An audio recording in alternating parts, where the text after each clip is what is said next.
सब लाशें वहीं छोड़ के आए ना। कोई ना किसी के पास कफन है, ना कोई जलाने का प्रबंध है। कुत्ते ने खाई है, कौवा ने खाई है, हम तो छोड़ के ही आए ना, ऐसे ही छोड़ के आए ना। अचानक ही 9 मार्च 1947 को शाम का वक्त जब था, जब रहरास साहब का पाठ हो रहा था, तो देखा लोगों ने कि आग लगी हुई है कहीं। नारा तकबीर या अली, नारा तकबीर या अली करते हुए आ रहे हैं। हाथ में कुहाड़ियाँ उठाई हुई हैं, डांगें उठाई हुई हैं। हज़ारों की तादाद में लोग इकट्ठे आके जिस जगह हम थे घेर लिया। घेरने के बाद कहते हैं एक लड़की चाहिए हमको। एक लड़की मांग रहे हैं कि इस जूते में दे दो। ऐसे कौन सिख दे देगा, तुम्हें हम काट देंगे, हम मुसलमानों का हाथ नहीं देंगे। उन्होंने फिर रखंडा हाथ में लिया और कहा जी अरदास करिए, हे सच्चे पातशाह, अपने धर्म बचाने वास्ते अपनी औलाद में उसी मतलब किनारे लगे। बाहरी और गर्दन परे चली मेरे सामने 25-26 लड़कियां सन, ताए चाचे दियाँ सारियाँ, नुआ तियाँ सारियाँ, मतलब इकट्ठियाँ। ये मतलब यानी बुज़दिल हैं, ये लड़ नहीं सकते, ये मकान को आग लगाएंगे, ये पीछे से छुरा घोंप देंगे, ये लड़ नहीं सकते। गुरु गोबिंद सिंह जी का कथन है कि 1.25 लाख से एक लड़ा हूँ तब गोविंद सिंह नाम का हूँ। मैंने देखा चिड़ियों की तरह भाग रहे हैं। तो उनके पास डब्बी ली तो पानी नहीं था, तो वो राम कौर ने कहा मामी जी थुक लगा दे जाओ। थुक से थुक लगाते रहे और मतलब उसको चिटाते रहे। जिस वक्त ये आखिर था उस वक्त उसकी जान निकल गई। उसकी जान निकली, उसकी लाश वहीं। मैंने कहा उनकी ज़बान काट देती। उन्होंने कहा सिर तो मैं सिर नहीं कटने देंगा। उन्होंने कहा तेरी जीभ कट देंगे, जीभ कट देती उन्होंने। एक भी सिख ने ना दाढ़ी बनाई, ना केस कटवाए, ना किसी कोई मुसलमान बनने के कहा कि मेरे को मेरी जान बख्श दो तो मैं मुसलमान बनता हूँ। कोई एक नहीं उतरा। एक औरत थी जो साढ़े महल्ले की रहती थी, बसंत कौर, उसके 6 बच्चे सन, 2 साल नाल पढ़ते सन। वो क्या बहन भाई आपस में मिले, रोए, पूछा कौन कौन है, कौन कौन चला गया। मैंने कहा मेरे हस्बैंड नहीं है, मेरी लड़की नहीं है, माँ बाप नहीं है, कोई नहीं है। हम यही हम तीन बेटे मेरे। और पूजे की दुकान थी, मैंने कहा छोले दे दे। उसने ऐसा करके देखा, कहते ये तो खोटी है। मैं बहुत रोया कि ये जो बची हुई थी वो भी खोटी है। माता जी कहने लगे मैं 2-4 घरों के बर्तन मांज लूँ। मैं कहा इतनी बढ़िया दुकानें छोड़ के आए हैं, हम 3 भाई हैं, कुछ ना कुछ हम कर लेंगे। माता जी ये नहीं करना, पांडे नहीं मांगने किसी के। आज ये मतलब गांधी खानदान में होता है क्या, जो आज़ादी हमारे बल पे आई नहीं, तुम भूल गए हो कि हमारा भी हिस्सा है उसमें, और औखा हिस्सा है, और हमारा भी हिस्सा है। ऐसे तो ये तो यही समझ बैठे हैं कि जो कुछ किया हमने किया और किसी ने कुछ नहीं किया। बहुत से जो 10 लाख आदमी मारे गए वो उनका हिस्सा नहीं बनता। चले क्या बात है। मैं कहती हूँ पंजाब में बादल साहब, टोड़ा साहब, बरनाला साहब, ये तो बड़े नाम है ना। यही 4-5 लोग थे जो जेल में थे। इनको छोड़ दो, ये खालिस्तान तो नहीं करेंगे ना। मैं कहा बिल्कुल नहीं करेंगे, मेरी गर्दन उतरवा देना। ये अकाली दल का कोई एजेंडा नहीं है खालिस्तान का, और ना ही है। मैं सही बात कह रहा हूँ आपको। बीबी का फ़ोटो रखा हुआ है, उसके बाद बोलता हूँ वो बात तो करेगी नहीं। फिर मैं सोचता हूँ क्या हुआ। फिर मैं सोचता हूँ कि जिन शादी होती है उस दिन 2 मियाँ बीवी इकट्ठे होते हैं, बाद में जाता एक है। तो ये मतलब यानी संसार चल रहा है, बातें उसे फ़ोटो के साथ ही करता रहता हूँ। जब बोलती नहीं है फिर थोड़ा आंखें टपका के चुप हो जाता हूँ। मेरा नाम वीर बहादुर सिंह है और मैं संत राजा सिंह जी थोए खालसे वालों का सुपुत्र हूँ। संत राजा सिंह जी बिंद्रा उनका सुपुत्र हूँ। थोए खालसे में हमारा दुकान थी करियाने की। ये डिस्ट्रिक्ट रावलपिंडी में है, तहसील काहूटे में है। जहाँ ये पाकिस्तान का अम्युनिशन रखा जाता है ना, वो तहसील थी। उसके बाद हमारे थोआ खालसा से 8-10 किलोमीटर आगे जाओ जम्मू कश्मीर शुरू हो जाता है। पार्टीशन से पहले तो बिल्कुल चैन था, कोई बात नहीं थी। कोई आदमी कहता तो होता था कि पाकिस्तान जिंदाबाद के नारे गांव में तो नहीं लगते थे, पर अखबारों एक दो उर्दू की अखबारें आती थी, पंजाब गजट, उसमें पढ़ के ना लोग हंसते। तो लोग कहते ये बेवकूफ़ आदमी है, कभी बढ़ सकता है। तो मैंने अचानक ही 9 मार्च 1947 को शाम का वक़्त जब था, जब रहरा साहब का पाठ हो रहा था, तो देखा लोगों ने कि आग लगी हुई है कहीं। वो आग कोमरी में लगी थी। कोमरी पहाड़ है, हमारे से पहाड़ है, तो उस पहाड़ पर जब आग लगी तो लपटे जा रही थी। तो वहम तो था ही कि कुछ ये देखा जाए कि कोमरी में आग लगी हुई है, क्या होगा क्या नहीं होगा। और दूसरे दिन उसी टाइम पर हमने देखा कि हमारे कोई आधा किलोमीटर पार सामने से टोल मारते हुए मुसलमान आ रहे हैं, नारा तकबीर या अली, नारा तकबीर या अली करते हुए आ रहे हैं। हाथ में कुहाड़ियाँ उठाई हुई हैं, डांगें उठाई हुई हैं। वो हमारे गांव की तरफ आ रहे थे। अच्छा तगड़ा गांव था, पर 400-500 ही आदमी थे जो मतलब लड़ने लगे थे। उन्होंने सब ने मतलब यानी कुर्बानी ली और वहाँ तकरीबन आधा किलोमीटर आगे चले गए गुजर कस की तरफ। फिर मतलब यानी दूसरे दिन हमारे गांव के चारों तरफ आग लगा दी। सुबह फिर गांव से लोग मतलब यानी हज़ारों की तादाद में मतलब यानी आए, हज़ारों की तादाद में लोग इकट्ठे आके जिस जगह हम थे घेर लिया। घेरने के बाद कहते हैं एक लड़की चाहिए हमको। मेरे पिताजी ने कहा क्या बात करते हो, हम तो जो यहाँ से लड़कियाँ लेके गजनवी जाता था उससे वहाँ से छीन के लाते थे हम। वो ऊंचे थे, डबल स्टोरी थी, तो वो नीचे थे मुसलमान चारों तरफ। ऐसे लग रहे थे कि भेड़ें होती हैं जंगल में। तो मेरे पिताजी ने कहा, पहले अपनी 7 भाई थे और 2 बहनें थे, उनको इस कमरे में, इससे थोड़ा बड़ा कमरा था, यहाँ बैठो बेटा तुम, यहाँ बैठो।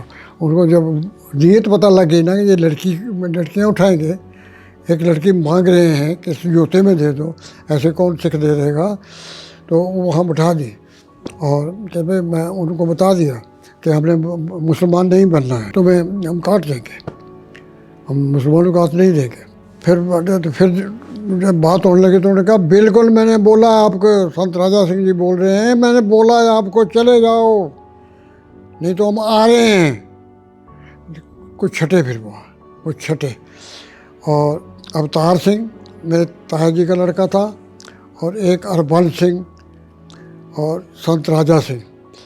संत राजा सिंह के पास खंडा था। खंडा वो होता है, तलवार तो ऐसे नहीं होती, पर खंडा ब्लेड का होता है, ऐसे हो जाता है, दस्त को मारो तो इतना दस्त कट जाएगा। उन्होंने फिर खंडा हाथ में लिया और कहा जी अरदास करी, हे सच्चे पातशाह अपने धर्म बचाने वास्ते अपनी औलाद में उसी मतलब किनारे लगा लगे। सबसे पहले मतलब जिस वक्त बोलने लगे कि बाण कौर को, तो सबसे उठा सबसे पहले राम सिंह, जिसके घुटने जो है वो बंधे हुए थे और वो कुली का काम करता था और वो चला नहीं सकता था। वो आया, मेरे पिताजी को हाथ जोड़ के कहने लगा कि पापा जी पहले मेरे को मारो, ना तो मैंने मुसलमान बनना है तो ना मैं से भाग सकता हूँ। उन्होंने समझा ठीक है, मारा। फिर उसके बाद एक हो गया, बारी तो अपने आदमियों की थी, पर वो नंद सिंह तीर पंजाब हाई कोर्ट के है, पंजाब दिल्ली या हरियाणा सारा एक हाई कोर्ट का, उसके जस्टिस हरनाम सिंह, वो भी 10-15 साल हुए वो स्वर्गवास हुए हैं। जस्टिस हरनाम सिंह का बहनों ही था। तो वो मेरे पिताजी को बोला, मेरे पिताजी छोटे थे, ओ संत राजा सिंह मैनू मार। पिताजी बोले नहीं। मैं तू की चाहना है कि मैं 6 पुत्र मेरे लाहौर ने दाढ़ी मिला के जावा, एडी लंबी दाढ़ी सी तो तू की चाहता है कि मैं मतलब मैं अपने 6 पुत्र लाहौर ने उन्होंने दाढ़ी मिला के जावांगा, मार मैनू। उन्हें कहा और मैं तेन कहना तो मार, देखता की पे मैं तुम्हें मुसलमान बनना चाहता है, मैनू मार पहला। उन्होंने मारा, फिर उसने मारा। उस तो बाद 2 मेरे सामने हुए। फिर इस तरह करके ना, जो उधर कमरा है रसोई जितना, इतनी जगह थी शिकार। तो मान कौर, मेरे बहन का नाम था मान कौर। मान कौर 2 बारी आवाज़ मारी, वो आपस में गिला कर दिया उनके। मान कौर आवाज़ नहीं आई, आ जा बेटा, बैठ जा बेटा। ऐसे बैठ गई, कोई चीखी नहीं, चलाई नहीं, की करोगे की नहीं करोगे, कुछ नहीं, बिल्कुल जिस तरह मतलब मैं बैठा हूँ इस तरह बैठ गई। तो पिताजी ने जिले किया वार, तो या वाहिगुरू जानता है कि मुँह आ गया या खंडा अड़ गया। मैं कोल खड़ा था ना, मारी मतलब जो कृपान, तो वो अड़ गया। जब अड़ गया तो मेरी भैन ने ऐसा गुट पकड़ी और मेरे पिताजी ने बड़े गुस्से नाल इंज किया, बड़े गुस्से नाल इंज किया। गर्दन नंगी हो गई बाहरी और गर्दन परे चली गई मेरे सामने। शहीदों का अपमान होएगा अगर मैं कुछ झूठ बोलांगा या मैं गलत बोलांगा, तो शहीदों का अपमान करांगा मैं। खट खट खट की आवाज़ आती रही कि मेरे ताया जी सन, वो काफ़ी भारे सन। उन्होंने कोल खंडा कृपान नहीं सी, उन्होंने फिर छाल मारी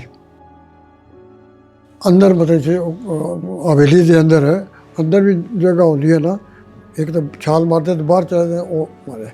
वो फिर दूसरे तीसरे दिन जब मिलिट्री आई तो फिर उसकी देखा, तो वो फिर वो तो अंदरों अपना काम ख़त्म करके 25-26 लड़कियां सन, ताए चाचे दियाँ सारियां, नूहां धियां सारियां, मतलब कट्ठियां। 3 आदमी लग गए ना फिर, संत राजा सिंह जी, अवतार सिंह जी और बन सिंह जी, 3 लग गए। फिर दो निकले, मेरे पिताजी और अवतार सिंह जी, क्योंकि अरबन सिंह जी की वाइफ भी मारी उन्होंने, तो वो शायद उन्होंने संभाल रहे हो, या तो पूरी तरह शायद वो शहीद ना हुई हो। दोनों निकले, चाचा और भतीजा। मेरे पिताजी सबसे छोटे भाई थे और जो अवतार सिंह थे बड़े भाई के लड़के थे, तो चाचा भतीजा एक जैसे हो गए। गुरु गोबिंद सिंह जी का कथन है कि 1.25 लाख से एक लड़ाऊँ तब गोविंद सिंह नाम का हूँ। मैंने देखा चिड़ियों की तरह भाग रहे हैं, पीछे ये लगे हुए हैं। इतने जहाँ जो वो सड़क है ना, तो डबल स्टोरी मकान के ऊपर छत में हम जोड़े हुए थे, वहाँ देख रहे थे। और दूसरे दिन जब देखा तो दर्जनों के हिसाब से ये गर्दनें ये बड़ी थी, दर्जनों के हिसाब मुसलमान मतलब लेटे पड़े, दर्जनों के हिसाब से। ये मतलब यानी बुज़दिल हैं, ये लड़ नहीं सकते, ये मकान को आग लगाएंगे, ये पीछे से छुरा घोंप देंगे, ये लड़ नहीं सकते। अगर लड़ सकते तो इतनी तादाद में थे मेरे भाई, सही बात कह रहा हूँ आपको। हम तो 50-60 आदमी थे, तो वो तो मतलब हज़ारों की तादाद में 10-20 हज़ार आदमी होंगे, सब मुसलमानों को समझे हो गए। वो कुछ लूटने लग पड़े शहर में। उनका जो लीडर था मुसलमानों का, गुलाम रसूल नाम था उसका, वही सारे को गाइड कर रहा था, और उसी को ही लड़की चाहिए थी, और वो ही मतलब यानी अब मतलब मैं क्या बोलूँ। और उसकी कुछ गांव की लड़की को तो अपनी बेटी होती है ना, उसके साथ कोई सेटिंग थी। सब गांव वालों को पता था कि उनके घर आना जाना था उसका, गुलाम रसूल का। उसी लिए मतलब यानी फिर उस वक्त नहीं दी गई। बाद में जब वो रावलपिंडी आए तो वहाँ से वो मिठकुमरी गई, तो मिठकुमरी से वो लेके गया। बाद में पता लगा एक भी सिख ने ना दाढ़ी बनाई, ना केस कटवाए, ना किसी कोई मुसलमान बनने के कहा कि मेरे को मेरी जान बख्श दो तो मैं मुसलमान बनता हूँ, कोई एक नहीं उतरा। जो हमारे गांव में हिंदू भी थे, ब्राह्मणों का था, तो 15-20 घर वो थे। उसमें उनके जो मंदिर को देखने वाले और सयाने आदमी मास्टर अवतार सिंह थे, मास्टर थे वो, हमने पढ़ा उससे, मास्टर अवतार सिंह से। वो कहने लगे देखो मास्टर जी, आप भी बाल काटते हो, आप भी बीड़ी पीते हो, ये सिख ना बाल काटते हैं ना बीड़ी पीते हैं, तुम्हें इनसे क्या मसला। तो मास्टर अवतार सिंह, जो सिख फैसला करेंगे हम उसके साथ हैं, जो सिख फैसला करेंगे हम उनके साथ हैं। कुदरत परमात्मा की, जब उन्होंने ये कहा तो हमारे गांव में एक भी हिंदू मरा नहीं। तो बाकी जो लेडीज़ थी, हमारे पास 70-80 लेडी थी, जो मतलब यानी उसमें जवान भी थे। मेरी माँ भी थी, 40 साल की मेरी माँ थी। तो मुसलमानों ने घेरा डाल दिया। तो कुछ आदमी ने कहा ये प्यास लगी है, कल से पानी नहीं पिया, कुएं में पार, तो कुएँ में मतलब ये पानी पीने पाने गए। वहाँ पर सरदारनी लाज कौर, संत गुलाब सिंह जी की वाइफ, उसने खड़े होकर अरदास करी, हे सच्चे पातशाह, जब तक जी जींदियां रहियां तब तक धर्म नूं आँच नहीं आण दित्ती, हुण ਅਸੀਂ ਘਿਰ ਗਈਆਂ ਆ, ਸੱਚੇ ਪਾਤਸ਼ਾਹ ਜੀ ਸਾਨੂੰ ਮਾफ़ ਕਰਨਾ, ਅਸੀਂ ਆਪਣੇ ਆਪ ਨੂੰ ਕੁਰਬਾਨ ਕਰ ਲੱਗੀਆਂ, ਅਸੀਂ ਖੂਹ ਛਾਲਾਂ ਮਾਰ ਲੱਗੀਆਂ, ਗੜਮ ਗੜਮ ਗੜਮ ਗੜਮ ਗੜਮ ਕਰਦੀਆਂ ਛਾਲਾਂ ਛਾਰੀਆਂ। 80-82 ਲੜਕੀਆਂ ਨੇ, ਔਰਤਾਂ ਨੇ ਛਾਲ ਮਾਰ ਦਿੱਤੀ। ਇੱਕ ਔਰਤ ਸੀ ਜੋ ਸਾਡੇ ਮੁਹੱਲੇ 'ਚ ਹੀ ਰਹਿੰਦੀ ਸੀ, ਬਸੰਤ ਕੌਰ, ਉਹਦੇ 6 ਬੱਚੇ ਸਨ, 2 ਤਾਂ ਸਾਡੇ ਨਾਲ ਪੜ੍ਹਦੇ ਸਨ, ਉਹਨਾਂ 6 ਦੇ ਖੂਹ ਸੁੱਟ ਦਿੱਤੇ। ਉੱਥੋਂ ਮੇਰੇ 80-85 ਲੜਕੀਆਂ ਨੇ, ਬਸੰਤ ਕੌਰ ਦੀ ਗੱਲ ਕਰਨਾ, ਬਸੰਤ ਕੌਰ ਨੇ ਆਪ ਵੀ ਛਾਲ ਮਾਰੀ, ਖੂਹ ਭਰ ਚੁੱਕਿਆ ਸੀ, ਉੱਥੇ ਛਾਲ ਕਿਤੇ ਡੁੱਬਣ ਦੀ ਤੱਕ ਜਗ੍ਹਾ ਹੀ ਨਹੀਂ ਸੀ, ਪਾਣੀ ਨਹੀਂ ਸੀ, ਖਤਮ ਹੋ ਗਿਆ ਸੀ ਪਾਣੀ, ਤਾਂ ਪਾਣੀ ਥੱਲੇ ਚਲਾ ਗਿਆ। ਫਿਰ ਉਹ ਮਤਲਬ ਇੱਥੇ ਆ ਕੇ ਫਿਰ ਉਹਦੀ ਘਰ ਇੱਕ ਬੱਚਾ ਹੋਇਆ। ਫਿਰ ਮਤਲਬ यानी ਕੀ ਕੀਤਾ, फिर रात पै गई ना। यहाँ पर अरनाम कौर जो अवतार सिंह की वाइफ थी, जिसको उसने गोली मारी थी, हैं जी, जिस गोली मार के वो वहाँ तड़पती रही, वो चाचा के साथ बाहर मैदान जंग में गया, शेर था मतलब यानी मैदान जंग में गया, तो उसका जो अंदर बच्चा था और यहाँ से उसका सिर निकल रहा था, मैंने आँखों से देखा जो है सिर निकल रहा था यहाँ से। मेरी माता जी जो दुपट्टा पहना हुआ था, वो दुपट्टे को करके ऐसे तोड़ने की कोशिश करी, उनको खून बंद हो जाए। तो मेरी वो फुआ की लड़की थी जो अवतार सिंह की वाइफ थी, अरनाम कौर उसका नाम था। तो उसने कहा, मम्मी जी, मेरी माँ को बोला कि मैं बच नहीं सकती, मेरे पिताजी अफीम खाते हैं, जान सिंह उनका नाम है, उनके डब्बी फिल्म की। उस गांव में लोग ना 5-7-10 आदमी ऐसे होते थे जो अफीमी होते थे, अफीम खाते थे, ठेका भी था अफीम का और शराब का हमारे गांव में। तो उनके पास डब्बी ली तो पानी नहीं था, तो वो अरनाम कौर ने कहा, मामी जी थुक लगा दे जाओ, थुक से थुक लगाते रहे और मतलब उसको चिटाते रहे। उसने पाठ करना शुरू किया जपजी साहब का, एक ओंकार सतनाम करता पुरख, ये 30-35 पौड़ियाँ हैं।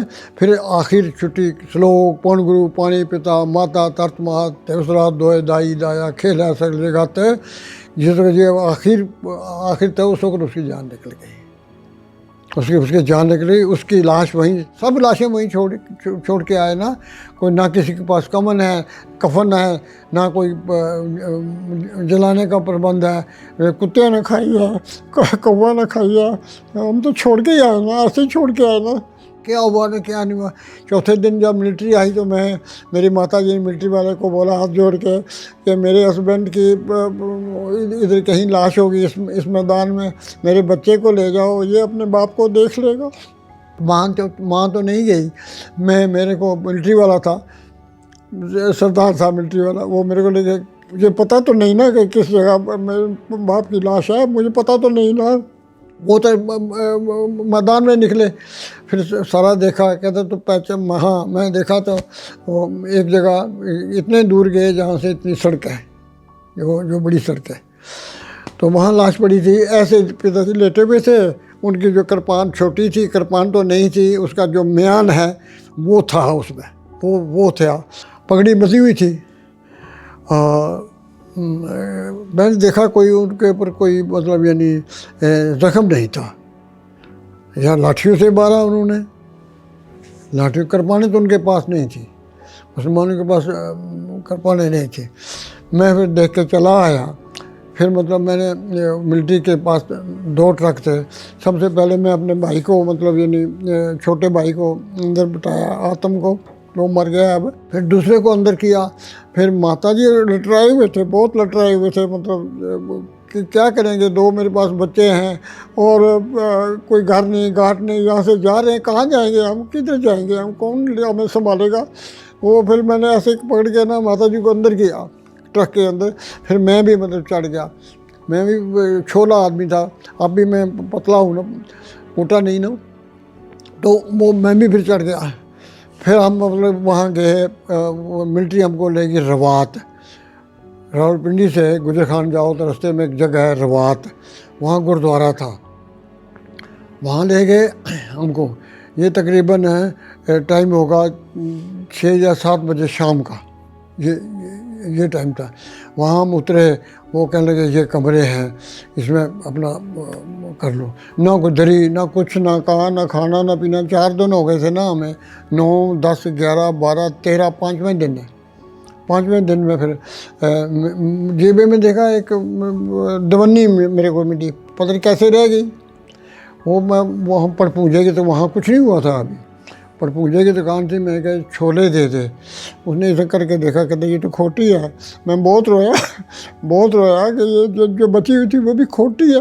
वो क्या करता फिर हमको वो दूसरे दिन गुजर खान ले गए कि यहाँ जगह नहीं है। गुजर खान स्कूल है, हाई स्कूल है, उसमें बहुत कमरे हैं, उसमें ले गए।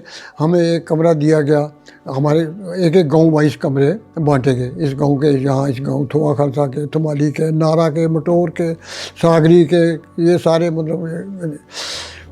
आधे घंटे बाद हम बैठे ही थे अभी वहाँ, बिस्तर बुस्तर तो हमारे पास कुछ नहीं था, ऐसे ही बस बैठे थे ना, ऐसे ही बैठे थे। मार्च के महीने में हमारी तरफ ठंड होती है ना, ऐसे ऐसे जुकड़े हुए थे ना। तो वो स्कूल का कोई मैनेजर है, या कोई आदमी आया, कहना ये कमरा थोए खालसे का नहीं है, थोए खालसे को बड़ा कमरा चाहिए, तुम बड़े में चले अपनी दरी उठा लो। हमने दरी वैसे यकीन करना, उसमें से एक पोटली मिली मेरे को। उसमें मैंने खोल के देखा तो उसमें 5 नोट थे 10-10 रुपये के, 50 रुपये हो गए। और मैं यकीन करना, मैं झूठ नहीं बोलूँगा, वो मैंने कहा ये 50 रुपये हैं, किसी के हों तो बता दो। किसी ने नहीं कहा कि मेरे हैं, किसी ने नहीं कहा कि मेरे हैं। वो हम फिर अपने पास रखे, हमने किसको देने थे फिर वो, जब वहाँ कोई मालिक ही नहीं बन रहा। फिर वहाँ पर मतलब हमें कैंप लाया गया, वाह कैंप, मिलिट्री का कैंप था। मिलिट्री की बारकें होती हैं ना बहुत, उन बारकों में लाया गया। तो वो जेलम से हिंदू और सिख खाना लाते थे। जेलम में भी कुछ नहीं हुआ था ना, अभी तो सिर्फ हमारी तहसील कोटा में ही हुआ था ना, सारे सब जगह सारे शहर में तो कुछ नहीं हुआ था ना। 10, 12, 15 गाँव के ही लोग थे ना। वो कपड़े लाते थे, फिर कपड़े भी पुराने कपड़े। जेलम तो बड़ा शहर था ना, हिंदू सिख का बड़ा शहर था। जेलम नदी के किनारे था, जेलम दरिया के किनारे था। वो कपड़े लाते थे, मतलब इतने पॉइंट के आगे ढेर लगाते थे। जिसको जिस एक एक कपड़ा जिसको जरूरत है, पजामा जरूरत है, वो ले लो। बस यकीन करना, किसी ने 2 पजामे नहीं लिए, किसी ने 2, ने क्या अपने ढकना सबको आ जाए ना, सबको आ जाएगा। दुकान तो नहीं ना इनकी जो मतलब जो ये नहीं चाहिए और चाहिए, 2 चाहिए, 3 चाहिए, वो किसी ने नहीं दिए। वहाँ अब 2 महीने कैंप में रहे और 50 रुपये हमारे पास थे। हम बच्चे ही थे ना। मेरा मामा भी फिर मतलब मेरे से छोटी उम्र था, 6 महीने मेरे से मामा मेरा छोटा था। वो थुमाली गाँव का था, वो भी उसी कैंप में आप पहुँचे। थुमाली में भी हो गया था ना। तो हम मतलब यानी कोई चीज़ लेनी, दवानी चवानी, उस वक्त रुपया बड़ी चीज़ थी। जो मेरा मामा था तो वो मतलब यानी मैं कह, मेरी नानी भी मारे के, उनको उन्होंने आग लगा के, डंगर होते हैं जो वो खेतों को किनारे में डंगर ना करें, उसको आग लगा के उसमें फेंका। मैं तो कहाँ तो कैसे बचा। मेरे से छोटा था पर फिर मैं पाँव हाथ लगाता था, मामा था ना। तो हम जब छुट्टी होती थी, मैं चोआ खालसा में पढ़ता था, वहाँ इंग्लिश स्कूल था, 5वीं तक वहाँ पढ़ता था। तो एतवार को जब छुट्टी होती थी तो नाना जी हम बोलते थे आप डंगर चराओ। मतलब ये उनके पास गाय भी थी, भैंस भी थी, उनके बच्चे भी थे, 5-6 मतलब नग थे। तो एतवार को हम वहाँ चलाते थे। और वहाँ पर एक पहाड़ी है, उस पहाड़ी को हमने खुरपा घर से ले जाते थे कि हमने कहा गुफा बनाते हैं। ये देखो कुदरत क्या क्या कराती है, गुफा बनाते हैं। वो खून के हम उसमें दोनों मतलब भाई बारिश आ जाएगी, हमें क्या पता कि ये भी मुसीबत आएगी। तो वो गुफा में बैठ जाते थे। इतनी हमने खोद ली थी, इतनी हमने खोद ली थे। तो मैं मामा जी से पूछा, भाई आप किस तरह बचे सारे सारे परिवार। उधर थमाली का बहुत ही लोग मारे गए, बहुत मारे गए, सारे के सारे, यानी मारे। कोई एक आधा कदम जो गुफ बनाई सी उत्थे मैं रात छुपया। उतों तकरीबन एक मील सी जंगल गुफ सी, एक उतों मैं उत्थे मैं छुपया रहा। फिर जो सूरज निकलिया, फिर मैं देखा कोई अगे पीछे नहीं है। फिर आया तो फिर वो आगे ऐसे पुलिस फिर रही थी, मिलिट्री फिर रही थी। दूसरे तीसरे पुलिस ने छापे मारने शुरू कर दिए थे। ये पाकिस्तान हिंदुस्तान की तो बात नहीं थी ना, बात ये थी झगड़ा हो गया, फसाद हो गए। इन लोगों को पुलिस ने लोगों के बर्तन पकड़े, किसी का ट्रंक पकड़ा मुसलमानों के घरों से। मुसलमानों ने सारा सब कुछ लूटा, सब कुछ लूटा। हमारे हाथ में कुछ नहीं था। हम यहाँ जब मेरा मामा एक दूसरा मोहन सिंह नाम था उनका, वो यहाँ जंगपुरे में ट्रक चलाते थे। उस वक़्त तो आज से 1947 में ट्रक ड्राइवर के मेरे 30-40 रुपये से ज़्यादा नहीं होंगे तनख्वाह। वो अपनी छोड़ के गया। जिसका ट्रक चलाता तो कहकर मेरी बहन है, मेरे मतलब भांजे हैं सारे, मतलब पता नहीं कौन बचा है कौन नहीं बचा। मैं तो जाऊँ तो सही ना कैंप में। 5-4 रुपये मतलब उस वक्त रावलपिंडी से दिल्ली का किराया 5 रुपये लगता था, तो जेलम का तो 2 रुपये ही लगा होगा। वो कैंप में पहुंचा, पहले गुरुद्वारे गया, उनके हम सारे जाएंगे जब कैंप में खाना लेके तो हमारे साथ चलना। वो गया, बहन भाई आपस में मिले, रोए, पूछा कौन कौन है, कौन कौन चला गया। मैंने कहा मेरे हस्बैंड नहीं है, मेरी लड़की नहीं है, माँ बाप नहीं है, कोई नहीं है। हम यही हम तीन बेटे मेरे। और तो आ गया, कहते मैं आपको लेने आया हूँ। उन्होंने कहा कहाँ लेके जाएगा, ये वो जो आपस में बात हुई, कहाँ लेके जाएगा तू हमको, हमारा गाँव तो उन्होंने जला दिया है। उन्हें ये समझे शायद गाँव ले, हमारा गाँव तो जला दिया, हमारे सामने देखा आग लगी थी सारे गाँव में। वहाँ कहाँ जाएंगे, क्या खाएंगे, कहाँ ले जाएगा। उन्होंने कहा मैं आपको दिल्ली ले जाऊँगा। उन्होंने कैंप कमांडर से फिर वो बना के दिया किराए का वारंट 4 आदमियों का, उसका नहीं दिया। तो कैंप में से हमें वो दिल्ली ले आया। तो हमारी हालत बहुत ही खस्ता थी, बहुत ही खस्ता थी। दिल्ली कभी देखी नहीं, शहर कभी देखी नहीं, गांव से कभी बाहर निकले नहीं थे। हाँ एक चीज़ बीच में, जिस वक्त ये पहले दिन 8 तारीख को मुसलमानों को ढोल शोल बजे, तो हमारे पास एक गड़वा था जो इतना सा, उसमें कुछ कागज़ थे और कुछ चांदी के मतलब यानी रुपए थे, कुछ मतलब और कीमती चीज़ें थी। वो हमने दबाए थे वहाँ, ये किचन के साथ पानी जहाँ जाता है ना, उसमें वो करके दबाए थे। तो माता जी ने कहा कि तेन पता है ना कितने दबाए सन, जब सारे मुसलमान छट गए। मैं की दसा तुहानू कि मैं ना कर सकिया ना हाँ कर सकिया। तो मैं चलिया रस्ते च अगे बाजार च आया ना, हरी सिंह नाम का एक आदमी सी, उसकी दुकान सी उत्थे, तो उसनों कहा नहीं मुसलमान बन। उन्हें कहा मैं मुसलमान नहीं बनना। वो दुकान पर ही बैठा रहा। मैंने कहा उसकी जबान कट दी। उन्होंने कहा सिर तो मैं सिर नहीं कटन देंगा। उन्होंने कहा तेरी जीभ कट देंगे। जीभ कट दी उन्होंने। मैनू कहता भाई तू उधर ना जा, तेन मार देंगे, पीछे जा, उधर जा। मेरी जान बचाई हरी सिंह ने। आप बोल नहीं सकता सी। आखिर उत्थे ही मरिया पिया। दूसरे दिन कि तीसरे दिन उसकी लाश उत्थे मतलब यानी अद्धी पई सी। यहाँ आके हमने मतलब यानी कैसे सर्वाइव किया। मेरे जो मामा जी यहाँ रहते थे, इससे थोड़ी सी बड़ी 2-2 फुट और इसको चौड़ी कर लो, इतना उनके पास कोठरी थी, किराए की 1.5 रुपया महीना किराया देते थे। तो खुद और मेरी मामी रहती थी, दोनों रहते थे मियाँ बीवी। तो मैं भी आ गया। 4 आदमी तो हम हो गए ना, 3 भाई और माता जी, और एक मेरा छोटा मामा हो गया, 5 हो गए। एक मासी होगी मेरी छोटी, 5 हो गए। एक कोटे से मतलब वो आए मासी थी, मास्टर थे, उसके 2-3 बच्चे थे, 8-10 आदमी हो गए। तो मामी मेरी अब पूरी हो गई है। तो जिस वक्त वो रोटी बनाती थी तसले में, जो मिस्त्री लोग तसला इस्तेमाल करें गारे के लिए, बर्तन तो उनके पास तो इतने नहीं थे, 2 ही मियाँ बीवी रहते थे। तो वो पसीना पसीना तंदूर पर जब रोटियां लगाती थी तो पसीना पसीना पसीना हो जाती थी। ऐसी औरत तो मैंने ज़िंदगी में नहीं देखी कि 10-12-15 आदमियों को दोनों टाइम दाल रोटी मिल जाए। तो मिलती थी। 2-3 महीने रहे।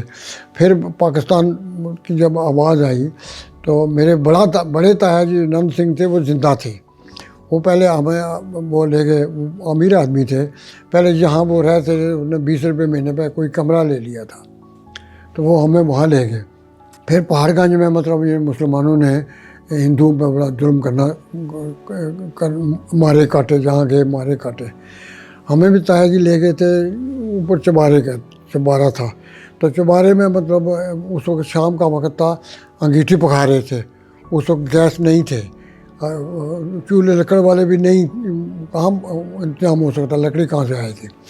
ऊपर से वो अंगीठी ना उठा के मेरी माँ ने नीचे, मुसलमान आया, दरवाज़ा खोलो, खटकाया उसने, दरवाज़ा खोलो, तुम सिख रहे हो? उन्हें कि तुम क्या क्या पूछना चाहते हो? उन्हें और कुछ नहीं हाथ में आया, अपना सारा सब कुछ देखा हुआ था कि क्या क्या हुआ है हमारे साथ। उन्होंने अंगीठी उठा के मारी जाते, सीढ़ियों में आधी सीढ़ी आ गया था, उसके सिर में लगी, वो वहीं फटकने लग पड़ा। सारा लोग इकट्ठे हो गए कि भाई वो तो बसंत कौर ने मार दिया। और वहाँ जहाँ लोग इकट्ठे थे, डीसी भी आ गया। उस वक्त सारे शहर में तो नहीं ना कुछ हुआ था, डीसी रंधावा था, सरदार था जो वहाँ का। तो उसके सामने मतलब मेरे माता कहने, मैं मारिया सूर दे बच्चे नू, मैं मारिया सूर दे बच्चे नू। साढ़े उत्थे कितने आदमी मर गए, मैं मारिया। कन्फेस हो गया ना। उन्हें रंधावे ने कहा चल ही ना चल। तो यूँ हमारी ज़िंदगी फिर मतलब ये नहीं, हमने कैसे दोबारा सर्वाइव हुई। हमने कहा क्या करें, क्योंकि आदमी कहता है कि वो पहाड़गंज ना सदर बाज़ार में गुब्बारे मिलते हैं, बूट भी नहीं थे। जंगपुरे में मेरा मामा रहता, जंगपुरे से सदर बाज़ार 5-6 पहले निज़ामुद्दीन आएगा, फिर मतलब इंडिया गेट आएगा, फिर कनाट प्लेस आएगा, फिर सदर बाज़ार आएगा ना। सदर बाज़ार से गुब्बारे ले आते थे, वो एक ही पैकेट लाते थे, पैसे नहीं थे ना, 2 रुपये का पैकेट लाते थे, उसमें 100-150 उसको फुला के और उसको गली गली बेचते थे। हमारे बच्चे फिर कोई ना कोई बिक जाता था। इस तरह हमने अपने आस्ता माता जी कहने लगे, मैं 2-4 घरों के बर्तन मांज लूँ। मैं कहा इतनी बढ़िया दुकानें छोड़ के आए हैं, हम 3 भाई हैं, कुछ ना कुछ हम कर लेंगे। माता जी ये नहीं करना, पांडे नहीं मांजने किसी के।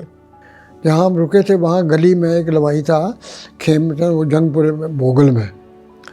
भोगल तो जानते होंगे ना। भोगल में सूरज नाम का लड़का था, मेरे जितना ही था। तो हम खेल भी लेते थे उसी के साथ, और कोई दोस्त यार था नहीं।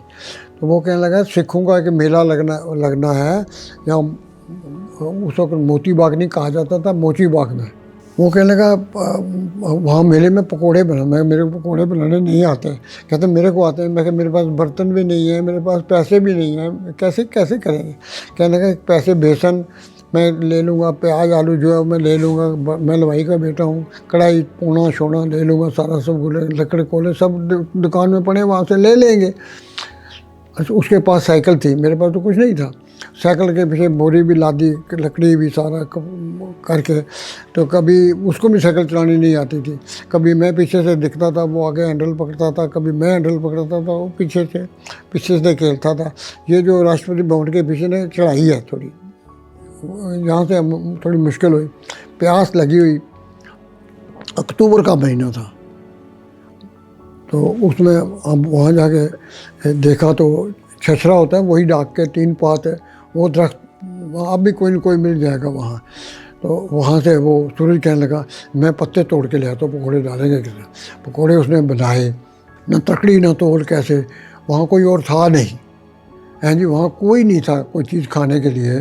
तो 200-400-500 सिख जिनको पता था कि यहाँ जो पहले दिल्ली में पहले भी तो सिख रहते थे ना, तो वो वहाँ वहाँ आए, किसी ने ठन्नी ने मांगे मैं उतने दे दिए, किसी ने रुपये मांगे तो उतने दे दिए, चुनी ने मांगे तो उतने दे दिए। घर जाके उसके सूरज के जो उसका था वो सारे पैसे देने के बाद 400 रुपये बचा। तो 400 रुपये में से 40 रुपये निकाल के ना एक टूटा सा डब्बा था, उसमें माता जी ने डाल दिए। मैं कहा ये मतलब राशन वाशन ले आओ कुछ, मतलब बहुत सस्ती चीज़ें थी। 1 रुपये का 4 किलो आटा आता था, 4 किलो। चीनी 12 आने 10 आने किलो थी। और तो मैं क्या खाना, दाल भी ऐसे सस्ती थी, दाल रोटी खानी थी, ये मिल जाए तो यही बड़ा है। उसके बाद मतलब हम मतलब ये वो 400 रुपये थे हमारे पास, वो 360 रह गए। उसके बाद हमने 30 रुपये का एक तख्तपोश बनाया है जी। तख्तपोश को हमने भोगल के बाज़ार में रख लिया। तो उसमें मतलब हमने दूध, किलो दूध और एक केटली ख़रीद ली। वहाँ चाय का मतलब बना दिया, उसमें और कोई चाय का नहीं था। इतने तक थे। मेरा एक मित्र बाद में मिला मेरे को, वो ग्रेटर क्लास में मकान बना रहा था, चाय पीने के लिए यहाँ आता था। तो फिर हम मतलब ये माता जी केटली भी मांझ देते थे, दूध वाला बर्तन भी मांझ देते थे। हाँ, मैंने कहा ये 40 रुपये रख दिए, इसको डालो। कहते तेरे पिताजी दसवन देते थे। मैं आज तक दसवन देता हूँ, मैं आज तक दसवन देता हूँ। यहाँ गुरुद्वारा बन रहा था, 1.25 करोड़ रुपया मैंने खर्च किया। वो कह रहे जो दसवन, मरने वक्त भी मेरी माँ कह गई अगर बेटा दसवन देते रहोगे ना, तो दसवन देते रहोगे तो पैसा तेरे से मुकेगा नहीं, संभालना मुश्किल हो जाएगा। मैं आज तक देता हूँ। फिर हम वहाँ से मुसलमान जब चले गए, एक मुसलमानों का मकान हमने अंदर दाखिल हो गया जंगपुरे में। तो उसमें मतलब एक कमारों का मकान था। कमारों के मकान में हम तीनों वहाँ, कोई ना बिस्तर ना बोरी ना कुछ नहीं, लेट जाते थे ऐसे, मतलब ये नहीं करके लेट जाते थे। कोई बोरी बारी कोई कहीं से मिल गई तो उसको कर देते थे। आज जो है मतलब गांधी खानदान में होता है कि जो आज़ादी है हमारे बल पे आई नहीं, तुम भूल गए हो कि हमारा भी हिस्सा है उसमें, और औखा हिस्सा है, और हमारा विषय है ऐसे। तो ये तो यही समझे बैठे हैं कि जो कुछ किया हमने किया और किसी ने कुछ नहीं किया। बहुत से जो 10 लाख आदमी मारे गए, वो उनका हिस्सा नहीं बनता। मिनिस्ट्री ऑफ रिहेबिलिटेशन ने यहाँ कुरुक्षेत्र में एक कैंप लगाया, क्योंकि जिस वक्त वहाँ से लोग, उस वक्त तो सारा फसाद हो गया था, रावलपिंडी में भी सारे हो गए ना, लाहौर जेल वाले हो गए। उस वक्त गाड़ियों में जो आए कटे हुए आए लोग, उसके ऊपर लिखा था, मुसलमानों ने लिखा था चल कुतिया पटियाले चल। पटियाले के राजा ने उस वक्त कहा था कि जो हिंदू और सिख हैं वो यहाँ पटियाले चले आए, पटियाले चले आए, मैं उनको देख रेख करूँगा। उन्होंने फिर मतलब उधर जब देखा कि सारे मास्टर तारा सिंह रावलपिंडी के रहने वाले थे, एक गांव है हरनाल, वहाँ के रहने वाले थे। तो उस वक्त सिखों के लीडर मास्टर तारा सिंह थे, एक ही लीडर थे मास्टर तारा सिंह, या उनका था ज्ञानी करतार सिंह, बाद में वो मिनिस्टर भी बने। मास्टर तारा सिंह ऐसे ही रहे। उन्होंने फिर अकाली दल के प्रधान थे, उन्होंने सबको मतलब यानी जितने आदमी थे संदेशे भेजे कि मुसलमानों को अब काटो, अब वक्त आ गया है जब हमारे कटे हुए भी हमें कुत्ते बोल रहे हैं, तो अब तुम शुरू हो जाओ। इसमें से पुराने लोग यहाँ जो रहते हैं ना, वो कहते हैं गलियों में मुसलमान जहाँ तक सख्त पीछे 5-5 सिख पीछे लग जाते थे, उन्हें करपाना लेके, कोई किधर मारा कोई किधर मारा है जी। तो बहुत मुसलमान मारे। फिर उन्होंने एक बात ये कही मास्टर तारा सिंह ने उनसे, हमने तो हमारी आंखों के सामने है ना कि तुम कोई मलेर कोटले में कुछ नहीं करना। मलेर कोटले को मुसलमान जा रहा है या आ रहा है, उससे पूछना कि मलेर कोटले का नाम ले, तो उसको कुछ नहीं करना, उसको मारना नहीं है। क्योंकि गुरु गोबिंद सिंह के जब साहबजादों को शेर अली ख़ान ने फतवा दे दिया था कि भाई इनको दीवार में चुनना है, तो उन्होंने शेर अली ख़ान ने कहा था कि ये गुरु गोबिंद सिंह के साथ तो हम लड़ने को तैयार हैं, कि तेरा भाई मारा था उन्होंने, गुरु गोबिंद सिंह ने कहता भाई मारा था, पर हमारे मज़हब में ये नहीं है कि हम बच्चों को मतलब दीवार में नहीं चुन सकते, हम इनको कत्ल नहीं कर सकते। तो ये उनका आसान है। उन्होंने हाँ का नारा तो मारा था ना शेर अली ने, इसलिए मलेर कोटले में आज भी जितने मुसलमान हैं उस वक्त के ही रह रहे हैं। मैं आपको बात बताऊँ, मैं अकाली दल में रहा, श्रोमणी कमेटी का मेंबर रहा। मास्टर तारा सिंह, ज्ञानी करतार सिंह, बादल साहब, टोड़ा साहब, बरनाला साहब, सबसे मैं नज़दीक रहा। अकाली दल बिल्कुल नहीं चाहता खालिस्तान। कहाँ बनाएंगे खालिस्तान? जगह कहाँ है? जगह कहाँ है? ऐसे तो नहीं होगा कि उठा उठा के सारे देश से कहीं इकट्ठा कर दें। वहाँ तो मतलब ये नहीं, खड़े होने की जगह नहीं मिलेगी। तो कभी पॉलिटिकली ये नहीं हुआ, कभी नहीं हुआ। तो मैं आपको बात बताता हूँ, ये यहाँ तक दिमाग राजीव की भी पड़ी हुई थी। जब गुरु नानक साहब का गुरपुरब होता है तो उस वक्त राष्ट्रपति ना कुछ चीदा सिखों को, मैं तो चीदा में आ गया ना, श्रोमणी कमेटी का मेंबर जो हो गया, तो चीदा में हो गया। तो और कुछ वकील भी थे, प्रोफेसर थे, 10-12-15 आदमी हम मतलब इकट्ठे हो गए राष्ट्रपति भवन में। तो एक ने कहा वो राजीव जी चाय पी रहे खड़े खड़े, वहाँ सीटों का इंतज़ाम नहीं होता, ऐसे खड़े खड़े ही चाय पी रहे। तो कहते किसको बात करो उनसे। वो मैं राजीव जी के पास पहुंचा, वो चाय पी रहे थे हाथ में लेके खड़े खड़े ही। तो वो कहता घर आओ। मैं कहा घर तो हम गए थे, मैं आपको बता रहा हूँ घर हम गए नहीं थे। अपनी बात को पक्का करने के लिए हमने कहा कि घर गए थे, वहाँ सिक्योरिटी वाले आने नहीं देते। कहते अच्छा क्या बात है फिर? मैं क्या 15-20 लोग खड़े हैं तो आपके दर्शन करना चाहते हैं, चलो चलो वहाँ जहाँ खड़े हैं वहाँ मैं उनको ले गया। तो राजीव जी कहने लगे हाँ जी बोलो क्या बात है। सब ने ये फैसला किया कि बात वीर बहादुर सिंह करेगा सिर्फ। तो कहने क्या बात है? मैं कहती हूँ पंजाब में बादल साहब, टोड़ा साहब, बरनाला साहब, ये तो बड़े नाम है ना, यही 4-5 लोग थे ये जेल में थे, इनको छोड़ दो। वो बोले रे को बुलाओ। रे भी गवर्नर था पंजाब में, असम्बली नहीं थी उस वक्त, गवर्नर राज था, रे गवर्नर था। तो उन्हें गवर्नर साहब या कुछ नहीं कहा था, ऐसे ही बोला रे को बुलाओ। आदमी तो 5-4 आगे पीछे रहते ही है ना, आगे पीछे रहते ही है ना, रे को बुलाओ। रे आ गया। ये क्या बात है, पंजाब की क्या पोजीशन है? कहते जी वहाँ तो खालिस्तान के झंडे लगे हैं जगह जगह जगह जगह।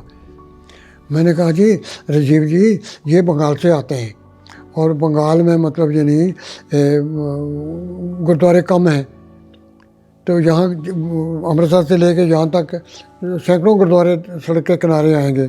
वो झंडा है ना जो, वो केसरी झंडा उसको बोलते हैं, निशान साहब हम बोलते हैं, झंडा नहीं बोलते हम, निशान साहब बोलते हैं, वो है। तो ये बंगाल से आते हैं, इसको नहीं पता। कहते अच्छा। तो मैं कहा वो इसलिए रखे होते हैं ऊपर के पता लग जाए कि मुसाफिर को झंडा ऊंचा होता है, निशान साहब ऊंचा होता है, किसी को रहना हो, किसी को कुछ खाना हो तो वो उसको देख के ना वहाँ चला आए। कहता वेरी गुड। राजीव ने बोला वेरी गुड, अच्छी बात है वो, इसको देख के चला आए। फिर घर में पहुँचे तो मेरी बीबी थी, तो गवर्नर हाउस से टेलीफोन आ गया कि सरदार जी को गवर्नर बुला रहे हैं। तो मेरी बीबी थी कहने के मैं तो कामती रही कि क्या बात को, फिर कोई बात हुई है जिसको मतलब ये नहीं ये बना।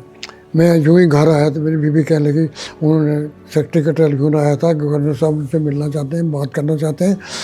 तो कोई डेट दी, टाइम दिया, उतने बजे कपूरथला हाउस में, गवर्नर पंजाब का कपूरथला हाउस पंजाब हाउस है ना, वहाँ ठहरता है। मैंने एक रुपिंदर सिंह सोढ़ी को लिया जो अभी हाई कोर्ट का